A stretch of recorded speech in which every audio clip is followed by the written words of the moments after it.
Former advisor to Hillary Clinton's 2008 campaign, Democratic strategist Richard Goodstein. Thanks so much for joining us. Sure, Melissa. Happy to be on with you. What do you think about the tone that the campaign on both sides took at the end of the week? This really pivoting to race. It does seem like one that nobody wins.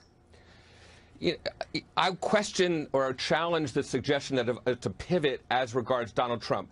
Let me tell you what Republicans said about Donald Trump, that he was a racist, bigot, xenophobe, misogynist, and con artist. But you're going right back to what the campaign's doing at the end of the week. But I'm just saying, just pivot, hang on. Melissa. Do you think, so you must think it helps Hillary Clinton then, and certainly maybe it distracts from all of the evidence that's coming out and the corruption within the foundation. Listen, let's talk about the foundation for 1 second. Yeah. I hope this campaign is about the comparison between the Clinton Foundation, which provides HIV/AIDS drugs, climate change relief, malaria, 80–90% reduction in the cost of medication, okay, childhood obesity, women's empowerment, versus the Trump Foundation, which bought a Tim Tebow signed helmet and gave money to his kids' private school. If the Clinton Foundation does all that good work, why does only 10% of the money flow through to those good works? Why does only 90% of it stays within the foundation? Why does Charity Watch say it's a different model, Melissa. Yeah, it's not a charity. That's what Charity Watch says. Please, listen to me.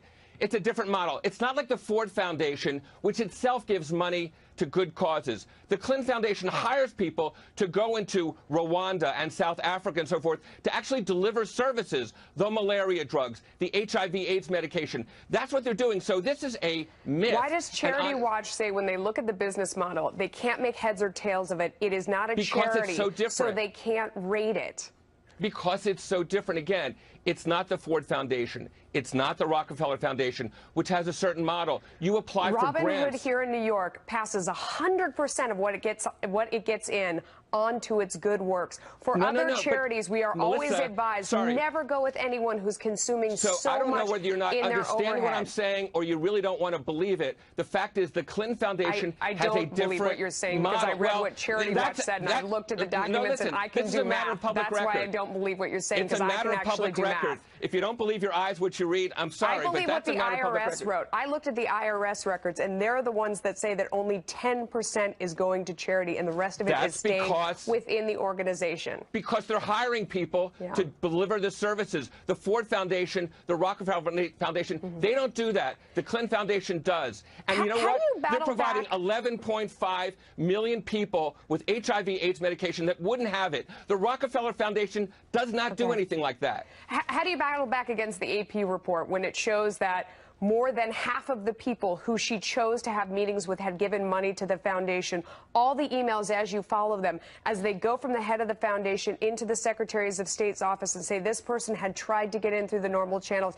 They are a special friend. They are a good friend of ours. Please see them. And it's somebody, a foreign national, who has business before the State Department. Do you understand that when people look at those emails, they feel like the State Department was bought and paid for, and they're really concerned about it?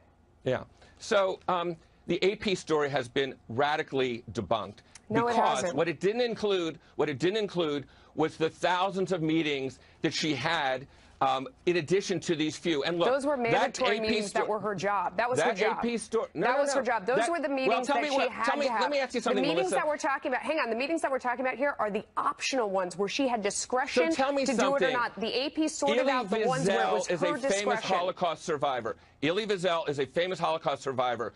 Do you think it's a kind of abuse of your position as Secretary of State? You guys go to that one example because you know the numbers are against you and you can't obfuscate How about Melinda Gates, a world-renowned philanthropist? How about Muhammad Yunus, a Nobel Prize winner? Those are the same three names that the Clintons said to everyone they saw because they knew the math doesn't help them. So they go to those three names. Are you at all worried about Julian Assange and the fact that he told Megyn Kelly that he's got another shoe that's going to fall on Hillary Clinton? You know, it's interesting. Julian Assange, who has been charged with rape, is somebody who was reviled on this very network because of releasing state secrets. And now there's this worshiping. Please, Julian. It's not worshiping. Please I'm release asking something. you.